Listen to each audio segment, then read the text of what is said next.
Video ini disponsori oleh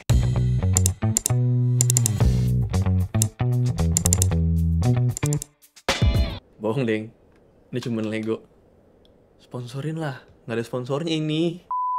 Selamat datang di video tier list kursi kerja, di mana ada 21 kursi kerja yang udah pernah kita review, dan kita akan tentuin masing-masing kursi tersebut ada di tier yang mana. Mulai dari yang paling tinggi itu ada S, A+, A, B+, B, C, dan D. Jadi kayak gimana untuk hasilnya, kita akan lihat. Langsung aja masuk ke videonya.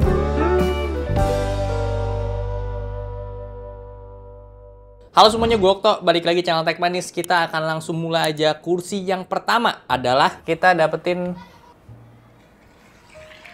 Fantech OCA 259S. OCA 259S ini kursi yang bisa recline pakai gas lift dan udah ada footrest-nya. Upgrade dari OCA 259 yang biasa itu ada di bagian armrest-nya, udah empuk untuk armpad-nya dia dan bisa adjust naik turun, sama depan belakang juga. Tapi dengan harga dia di 1,9 juta, ini terlalu mepet sama OCA 259 Pro yang fiturnya jauh lebih lengkap. Jadi OCA 259S ada di tier harga 1,9 juta, menurut gue masuk di ini B. B. Setuju gak? Gue masih setuju sih. Yap, OCA 259S kita masukin di tier B. Mungkin kalau misalnya harganya dia di 1,8 juta, kita bisa naikin ke B+ kali ya. Kita lanjut ke kursi kedua. Steng jeng jeng jeng. Oxiom FK9 ini jadi kursi yang menurut kami itu emang paling bagus dari segi value dengan harganya dia 2,5 juta, fiturnya lengkap banget dan feel duduknya juga ini enak. FK9 gua ya, dari gua pribadi gua taruh di A deh, gua naruh di A. Ya, gue setuju, tapi kira-kira alasan Nino apa ya? Alasan A tuh kalau menurut gue secara fitur dan harga ya di 2,7, 2,6, 2,7. Sekarang 2,5, 2,5. 26 lah ya. Udah lumayan lengkap lah menurut gue. Sedikit tambahan, jadi si FK9 ini dia udah pakai synchronous mechanism, jadi pas kita sandarin recliningnya itu bisa rebah, plus juga ada sedikit rocking. Dan starting point armrestnya dia itu posisinya ada di bagian belakang seat. Jadi lebih dekat ke badan kita, once kita lagi sandarin si kursinya, tangan kita tuh tetap bisa stay di armrestnya. Build quality-nya bagus, sertifikasi BIFMA ada, dan waktu kita review itu sempat kita bakar-bakar juga mesh-nya, dan aman. Minusnya menurut gue cuman ada di bagian armrest. Armrest itu kadang ada dapet yang wobble. Jadi udah gitu dia nggak ngunci gitu sistemnya, nggak ada kayak leveling. Kalau dia tuh yang kayak ya udah ngelos aja gitu. Walaupun udah 3D armrest ya. Ya, gue setuju. FK9 ini armrestnya dia kurang ada leveling, jadi terlalu mudah untuk goyang-goyang ya untuk armpatnya dia. Dan somehow di beberapa kasus juga kita ada temuin kalau si armrestnya dia itu kurang kokoh gitu, jadi sedikit wobble. Lanjut. Ketiga. Tebak. Kelihatan gue juga. Sama. Oh, FK7. FK7 tuh harga 2,3 sekarang. Berarti kan FK7 tuh kursi yang terakhir kita review ya? Iya, Bareng sama FX6. Iya. Oh, gue inget sih. Oh iya, tangannya dia bisa kalau nggak salah ikut ya, recline, pas lu recline dia tetap ngikut sampai belakang. FK7 kita taruh di C dulu deh. Wih, gila kayak taruh C guys. Oxiom FK7, sorry to say, kita harus taruh dia di C. Satu-satunya hal yang paling positif dari FK7 ini menurut gua sama Nino adalah rangkanya dia udah nyatu sama armrestnya. Jadi ketika kita sandaran di kursinya, armrest ini literally nempel terus sama tangan kita. Dan ini emang enak sih. Tapi sebatas itu aja, feel duduknya juga ini biasa banget. Sofanya juga ini terlalu flat. Lumbar supportnya walaupun dia bentuknya kayak gitu tapi jadi kurang berasa. Menurut gue untuk di kelasnya dia ini masih rekomen V1 sih. Harusnya dengan pengalaman Oxiom yang udah punya kursi bagus-bagus sebelumnya, FK7 ini kita punya ekspektasi lebih gitu. Jadi harusnya bisa lebih bagus sih. Lanjut. Apa itu yang keluar? Coba. Empuk untuk kita. Tapi sebenarnya agak dilema juga sih Oxiom FX9 sama FK9 kan yang tadi gue bilang kan. Iya, dengan segala kelebihannya dan kemarin ada drama-drama yang terjadi kan. Oh iya. Ya, jadi FSM6 itu kita temuin ada isu di batch awal yang which is itu adalah batch kita juga. Jadi kemarin kita sempat dipinjemin juga kursi ini ke teman kita dan di situ ada patah bagian mekaniknya. Oxiom, tarik Pak. Ini jual ginian aja sih guys. Ini besi ya? Dan Oxiom juga kooperatif sama hal tersebut. Mereka mengakui kalau memang batch awal itu ada sedikit isu. Jadi ya mereka mempersilahkan untuk kita yang mengalami korban tersebut ya, itu bisa ditukar aja untuk unit si mekaniknya. Ganti baru. Dan sekarang masih aman. Tapi selain daripada masalah itu, ini kursi bagus banget. asli. Harganya bagus, desainnya bagus, feel duduknya enak, lumbar support juga cakep, tinggi armrestnya pas, armpadnya empuk dan lebar, adjustable seat bisa maju mundur, dan mesnya juga campuran rubber jadi elastis, empuk, dan nyaman. Menurut gue pribadi sih, secara kegunaan, yang gue rasa agak kurang tuh ketika senderan, walaupun armrestnya ngikut, cuman kayak kurang panjang ke belakang gitu loh. Persaingan cukup sulit antara FSM 6 dan FK9, tapi FSM 6 itu armrestnya masih terlalu ke tengah, jadi lebih jauh daripada badan kita, dibanding FK9 itu jauh lebih nyaman. Kayak gue akan tetap stay di FK9 sih. So, FK9 masih di atasnya. Lanjut! Ya, akhirnya Fantech OCA 259 Pro. OCA 259 Pro ini kursi kerja terbaiknya Fantech yang so far paling lengkap, dan kalau dibandingin sama OCA 259 lainnya, dari segi armrestnya dia, joknya yang lebih tebel, caster wheelnya juga lebih smooth, dan headrest juga udah bisa tilting. Harganya nggak jauh dari OCA 259S, so ini kita masukin ke... Udah pokoknya ini sebenarnya yang Pro tuh gue paling rekomen sih dibanding 259S seri manapun. Hampir masuk ke A, tapi mekanisme gas lift tilt ini belum senyaman sinkronus ya menurut gua. Karena kalau misalnya kita lagi kerja terus pengen senderan santai aja gitu, ya harus kita mainin dulu gas liftnya, nggak bisa langsung disenderin dan elastis, fleksibel gitu loh. Lanjut! Apakah dia... Apa itu? FX6. Aduh. Sumpah ini juga berat lagi. Karena secara harga dia itu cukup tinggi dengan fitur yang memang lengkap, tapi ada satu masalah yang paling krusial dari kursi ini, dan ini tuh hal paling mendasar, di mana armrestnya dia. Armrestnya dia tuh kurang tinggi karena Oh iya, dudukannya dia tuh bener. dia- Kasusnya hampir mirip kayak yang di FSM ya. FS6 Iya, kayak bener-bener. Padahal dia udah mesh loh.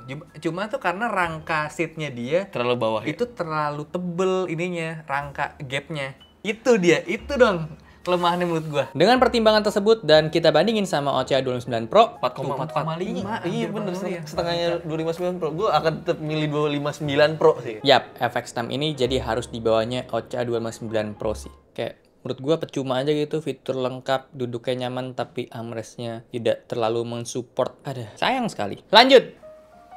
Fokus Bray. Ada muka gue. Iya.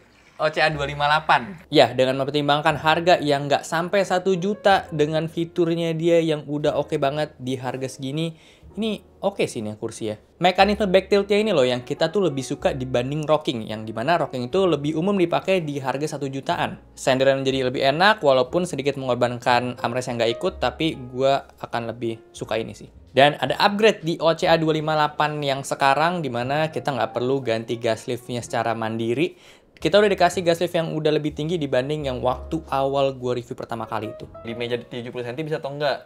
Iya. Soalnya kata kita waktu itu kita nggak bisa kan. Cuman Iya, kita nggak ternyata bisa. terakhir ini dan kita punya unit yang baru dan itu udah bisa sampai 70 Iya, bisa 70 lebih, 73 lebih. masih Ya, aman. masih aman. Tangannya masih bisa ini. sejajar sama meja. So, OCA 258 secara price to value kita akan masukin dia di... Antara sini nih. Pokoknya gue mau taruh dia di atasnya. Karena price to value ya. Iya, secara value-nya ya. Sini deh. Oh, di B+. Lanjut! Sungguh Kong is in the house. V5. Oxyhome V5 ini kursi dengan bahan full mesh termurah di antara yang lainnya. Konsepnya sih bagus, tapi jadi ada beberapa poin yang dikurangin sama dia ya. Dan model kursi kayak gini tuh menurut kita agak susah untuk diterima sama banyak orang sih. Posturnya itu harus benar-benar cocok karena ya minim adjuster di kursi ini. Termasuk gue sama Nino juga kurang cocok sama kursinya sih. Ini masih di sinilah menurut gue. Karena Kenapa? Karena fiturnya sebenarnya minim ya dia tuh ya. enak aja. Dia lumbar supportnya juga nggak suka. Sama waktu itu lu ngerasa nggak sih pas V5 tuh dia kayak agak wobble-wobble gimana gitu. Fitur-fiturnya ini minim, harganya juga masih lumayan, jadi kita taruh dia di C, tapi mungkin masih bisa berubah sih ya. Kita lihat nanti. Lanjut ya. bokeh nih mantap. Apa nih sih? Apa ini? T1. Ini satu-satunya kursi kerja yang punya mekanisme depth adjuster di lumbar supportnya. Jadi ini beneran bisa impact banget gitu. Enggak, nih kursi gue mekanisme. bisa ke depan. Oh iya sih bener sih. Tapi dia lebih nampol kalau V1 tuh. Eh bener juga bisa gini ya? Iya, cuman minusnya jadi kalau buat orang di lu tuh nggak cocok. Artinya, dengan jenis lumbar support kayak gini, nggak akan bisa diterima sama banyak orang karena nggak bisa di-adjust tinggi rendahnya. Itu justru yang lebih penting sih ya.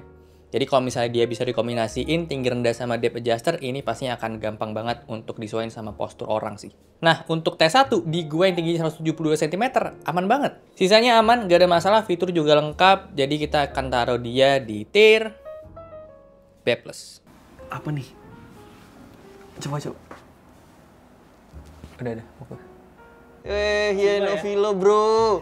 Ini kursi yang ternyata tuh bagus banget. Dan harganya dia sekarang udah turun di 2,8 juta doang. Mungkin banyak dari kalian yang heran sih ya. Tapi setelah gua sama Nino itu refresh sama kursi ini, kita sepakat bahwa kursi ini tuh emang sebagus itu. Dari build quality-nya yang super bagus, kokoh, dan synchronous mechanism pakai merek Donati juga, slider joknya ada, naik turun smooth, kakinya aluminium molding, seatnya juga ini juara dari segi ukuran dan bentuknya dia yang curve di depan, plus armrestnya dia itu udah 4D. Dan bagus banget armrestnya dia itu rangkanya pakai aluminium molding juga. Mungkin kalian masih banyak yang akan tidak setuju dengan gua, cuman secara pribadi, secara duduk enak, secara lebar enak.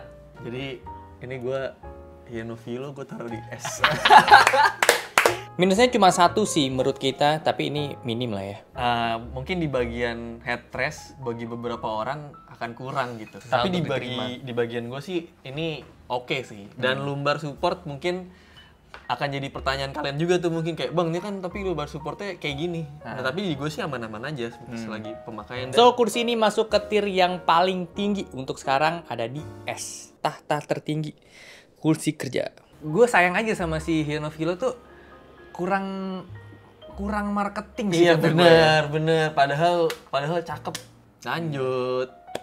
Apa nih? Yang S sudah keluar sih. Sudah keluar lagi NC1. Rexus NC1 ini kursi yang cukup lama kita pakai juga, tapi sayangnya dia tuh terlalu mempertahankan harga di 1,2 jutaan, dimana pesaingnya OCA 258 itu udah turun ke 900 ribuan. Itu sih yang sayang dari NC1. Tapi ternyata NC1 sekarang tuh ada upgrade loh dari yang sebelumnya. Kakinya dia tuh udah pakai metal. Sedangkan yang waktu kita review itu yang batch pertama banget kan? Iya, masih nilon plastik. Cuma dia juga nggak gembur-gembur kalau kakinya berubah loh. Iya, tapi kemarin sih gue cari-cari emang ada tulisannya tuh di marketplace gitu, ada tulisannya upgrade.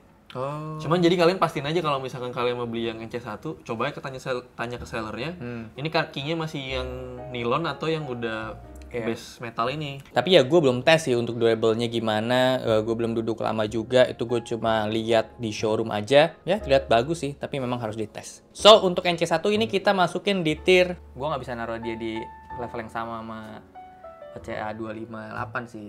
Iya. Jadi gue harus naruh dia di sini. Oke, karena secara harga juga masih sejutaan ya. Lanjut. Keberapa ini ya? Please lah. Ini dia. Oke. Ini masih Obis Ergo Chair Pro. Kita refresh dulu sedikit coba Obis. Sebelum gue taruh nih ya. Sebelum ditaruh. Ini pemakaian berarti gue pakai Obis ini udah setahun. Gue langsung ke keluhannya dulu kali ya. Oke. Keluhannya dulu selama pemakaian setahun udah agak bunyi di bagian. Oh iya. Gue nggak tahu sih, kayaknya di bagian kupu-kupunya deh. Paling keluhan yang kedua di armrest ya. Armrestnya menurut gue agak kelebaran satu. Sama terlalu nggak ada kunciannya buat adjustable 3D-nya itu loh. Ini terlalu gini-gini ya. Walaupun dia udah 3D kan. Kayaknya itu doang sih keluhan gue sama si Obis. Yap, dua keluhan yang minor sebetulnya ada di Obis ini yang selama ini kita pakai. Tapi dengan segudang fitur yang dipunyain sama Obis, plus dia juga ada tilt mechanism di seatnya dia. Dan ini bikin kita punya ruang lebih banyak di bawah lutut. Jadi kalau misalnya kita mau duduk lama-lama, ini bisa lebih nggak cepet pegel. Dan ada adjuster tambahan juga di backrest supaya kita bisa pilih mau lebih relax atau mau lebih fokus duduknya. Build quality cakep, mechanism yang smooth banget, armrest tinggi juga ini pas. Plus ada lumbar support yang pakai bantalan, jadi ini beneran kerasa banget di pinggang kita. So, Obis Ergo Chair Pro ini kita masukin di tier Obis gue taruh di A+. Setuju gue. Lanjut. Ada Noir Neo C. Ini mah tapi sama banget kayak OCA 259 yang biasa ya. Ini kursi yang mirip banget sama OCA 259 tapi dengan harga yang lebih mahal dibanding OCA 259S. Jadi secara fitur kalau dibanding sama OCA 259S ini kalah banget sih ya, khusus untuk armrestnya dia. Kalau ini harganya ada di 1,6, 1,7 ya mungkin kita bisa kasih dia peringkat yang bagus. Susah banget jadi gue ya ampun. Kayak gue di sini sih. Oke. Gue bisa naruh dia di tempat yang sama sih. So, untuk Neo C kita harus taruh dia di tier C. T2. Oxyhome T2, ini kursi yang cukup lama kita pakai. Nino lah user sejatinya.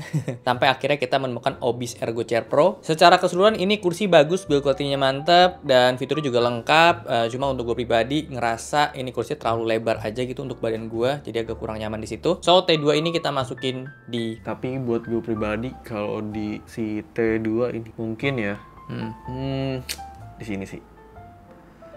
Ya. Masih di depannya T1 karena Sebanding lumbar sih supportnya, mereka. ya lumbar supportnya cuma gue lebih cocokan di T2 gitu. Kursi selanjutnya adalah Oxyhome V1. Oxyhome V1. Oke, V1, harganya oke. murah di 2,2 ya. Ini kursi yang bagus, price to value-nya ini mantep banget. Joknya bisa di-adjust depan belakang. Dia udah punya armrest tebal dan empuk. Menurut gua minusnya dia tuh cuma ada di headrest aja sih. Headrestnya tuh terlalu fleksibel gitu loh dan nggak bisa di-adjust juga untuk tiltnya. Tapi karena fitur lainnya dia, joknya juga tebel, terus armrest juga ini mantap, jadi bisa ketolong lah. Jadi ini gua rasa bisa ada di sebelah sini. Semakin seru, semakin seru. Oke, kita lanjut guys. Neo Serenite. Ya oke. Sebenarnya ini kursi menarik sih, tapi ada satu hal yang bikin kita tuh jadi mengganjal sama kursi ini. Nah, dari lu deh. Menurut gue tuh Serenite, Daxa Zen, T2.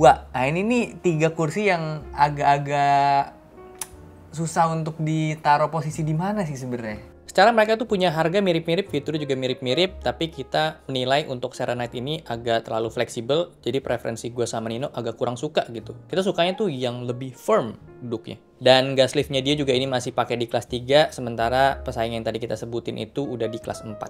Cuman dia lengkap, ada footrest. Satu nih sih, consider dia kan mesh nih, kan yang tadi dari 3 kursi yang kita sebut itu kan mesh. Cuman dia dong yang nggak punya foam depannya sih sebenarnya. Iya benar. Itu juga jadi. Oke, berarti gue ralat. Gue baru inget dia nggak ada foamnya. Iya. Berarti gue taruh di sini deh. Selanjutnya kita dapat Oxyhome FT3 Foam. Foam. Ya, masalahnya tuh ada di varian foamnya sih, bukan cuma di FT3 dong, tapi FSM 6 Foam juga punya masalah yang sama. Gini loh, dia kan T2 Lite ya bisa dibilang. Iya, karena foot base-nya kan nilon, sedangkan T2 itu pakai aluminium molding. Satu masalah berarti dia tuh adalah foam yang nggak sinkron sama si armrest. Jadi itu udah nggak bisa dipakai menurut gue. Gue udah jelasin detailnya di video reviewnya mereka ya. Cuma bukan yang nggak bisa dipakai juga gitu loh. Tetap bisa dipakai. Jadi sebenarnya kasusnya dia tuh hampir mirip-mirip sama si ini kan, FX6 kan. Cuman dengan fitur yang lebih di bawah FX6 gitu. Ini berdasarkan pemakaian di studio ini gitu. Di B nih jadinya. B belakang. Dan keputusannya FT3 ini kita harus masukin di tier B. Walaupun dengan masalah yang mirip-mirip ya sama FX6, nanti mungkin kita akan bahas di FX6. Tapi FT3 Foam ini masih lebih oke lah. Lanjut ada Oxyhome FK3, kursi yang nggak terlalu banyak fitur dan ya udah oke aja gitu. Harga 1,8 juta, dia udah bisa synchronous mechanism, adjustable armrest, dan udah empuk juga untuk armpadnya. Minusnya itu ada di lumbar supportnya dia yang sama sekali nggak kerasa, dan seatnya juga ini terlalu flat sih. Buat sekarang kayaknya gue bakal taruh sini sih. Serius lu? Kaget sih gue. Lebih di bawahnya FK7. Tapi harganya 1,8 loh. Di sini sejujurnya gue sih agak kurang setuju karena ini kursi nggak terlalu punya masalah yang berarti gitu loh. Men, menurut gue dia masih di atasnya FK3 loh. Ini sih, gini. Di FT3, di atas FT3 dia. Iya benar. Ya udah, gue gini deh. Gue gini dulu deh. Ini makin bawah makin susah ya. Iya, ternyata di bawah tuh tier listnya susah seru ya. banget ya. Lanjut, Neo Envol. Ini seru, kalian simak aja. Envol menurut gue perfect. Cuman satu doang masalahnya yang itunya sih. Nggak ada foam ya? Busanya doang gitu. Tapi gue taruh di A dia. A paling kiri. Serius loh? Enak banget dia. Kalau menurut gue malah masih di apes sih. Bisa jajar Obis sih kalau menurut gue. Tapi iya, sama Obis harganya mahal mana ya? Mahalan Envol. Envol tuh berapa? Envol 5 juta? 5 juta sekian. Kita refresh dia ya, kita review nih. Pertama, yang paling nyangkut di ingetan gue tuh soal armrestnya dia yang udah nyatu. Ke belakang. Nyatu ke Kalau belakang. gue lebih ke lumbar supportnya yang ada pernya. Itu ada refleksinya bro, gini-gini bro. Itu enak banget sih. Gitu. Iya. Kalau gua, menurut gua di sini masih bisa dimasuk A+ kalau gua. Cuma emang minusnya adalah cuman si nggak ada foamnya aja. Meshnya oke, terus dia punya headrest juga 3D dia. Iya bisa ke depan. Bisa ke depan. Kalau kata gue sih gini sih guys. Iya sih, oke sih bener sih. Mungkin kalau misalkan harga dia sejajar Obis, gue bisa taruh di depan Obis. Yes, jujur ini kursi yang enak banget sebetulnya, lengkap fiturnya. Kalau misalnya dia tuh ada update di bagian foam, mungkin kita bisa consider untuk naikin dia ke A+ OTWS sih. Lanjut kedua terakhir. Oke. Jadi dapatnya adalah Ini sih gue sih gampang sih kalau gue. Troid. Ini gue gampang sih. Untuk penentuannya gampang banget ini. Ini tuh sebelum gue taruh, udah taruh aja lah. Kursi 1,5 juta yang sebetulnya ini biasa aja, sebenarnya dia itu masuk kelasnya OCA 258 atau NC1, tapi malah harganya mendekati ke FK3. So secara price to value ini kurang banget sih jujur. Daxa Zen. Ini jadi penutup dan cukup berat ya untuk menentukannya dia. Pesaingnya itu ada Oxiom T2, tapi fiturnya Daxa Zen itu lebih lengkap. Daxa Zen menurut gue ada di A. Kenapa di A? Kenapa di A? Karena dia nggak ada masalah sama sekali. Cuman menurut gue secara penerimaan orang kayaknya dia tuh orang secara luas ya. Dia nggak bisa ada di A+ sih kata gue. Karena dia punya dudukannya itu terlalu zen untuk orang kerja. Kurang tegak ya? Kurang tegak. Terus dia lebih lengkap dibanding T2 karena dia udah bisa di-adjust naik turun. Terus bisa diputer juga. Ya? Apa sih, ngambil di-tilt supportnya, gitu. tiltnya ke depan. Jadi makin kena. Nah, kalau kita bandingin sama T2, emang kelemahannya Daxa Zen ini ada di bahan mesh-nya dia sih. Tapi Daxa Zen tuh gue waktu pakai sebenarnya dari gue pribadi kurang agak sukanya satu sih. Apa di tuh? bagian mesh-nya itu agak kasar. Oh iya bener, yes. So, untuk Daxa Zen dengan kelengkapan fiturnya dia, tapi consider sama bahan mesh-nya, kita harus taruh dia di tier A. Oh ya, satu lagi, kalau misalnya kalian itu punya badan yang tinggi di 180++, dan berat badannya juga mungkin 90 ke atas, Daxa Zen ini bisa jadi opsi karena dia punya bahan yang kokoh dan lebar sih. Terakhir, gue sama Nino masih punya kesempatan ya, masing-masing itu satu untuk mengubah posisi kursi yang udah kita tentuin tadi. So, pilihan gue adalah... Nggak bisa sih menurut gue di sini dia nih. Wah, gila kecil banget. Ini menurut gue sih udah paling oke sih. Gila. B tapi paling ujung ya? B tapi paling bagus lah ya. B paling bagus. Ya, FX6 harus turun karena menurut gue dengan harga dia yang nggak murah, tapi fungsi mendasar yaitu sebuah armrest nggak terpenuhi di kursi ini, jadi ya sorry to say sih, harus diturunin menurut gue. Dan untuk Nino yang diganti adalah... Kalau gue ya, gue kayak bakal ganti FK7 deh. Kayak gue taruh di paling sini. Di sini. Yap, gue setuju FK7 itu harusnya masih bisa lebih kepake dibanding FT3, tapi nggak lebih enak dibanding FK3 dan OCA 259S. Tapi lebih enak gak sih dibanding FX6? Kayaknya FX6 harus turun lagi ya. So, jadi itu dia 21 kursi kerja yang udah kita urutin berdasarkan faktor-faktor yang udah kita tentuin ya, dan pengalaman kita juga. S paling bagus, D paling buruk, dan semakin kiri itu semakin bagus di kelasnya juga. Semua kursi ini udah gue taruh di Notion dan kedepannya juga gue akan update di situ. Kalian bisa lihat tiernya langsung di situ dan perbandingan sama fitur-fitur lainnya juga kalian bisa bandingin. Dan boleh banget kalau misalnya kalian mau kasih pendapat gimana tentang tanggapan kalian terhadap kursi-kursi yang udah kita tentuin. Kalau misalnya menurut kalian ada yang kurang cocok, harusnya ini di sini, itu bisa banget kalian diskusiin di kolom komentar. Dan terakhir ya, ini video nggak ada intervensi sama brand sama sekali, sama brand kursi yang udah kita sebutin di video ini. Jadi purely pendapat gua sama Nino dan berdasarkan experience kita pakainya. Semoga kalian suka sama kontennya dan semoga bantu juga dalam kalian nentuin kursi kerja yang pengen kalian beli dan sesuai sama kebutuhan kalian. Jadi segitu aja untuk video kali ini. Thank you banget udah nonton. Kalau suka boleh like, share, dan subscribe. Gua Okto dan Nino. Sampai jumpa di video selanjutnya. Terima kasih.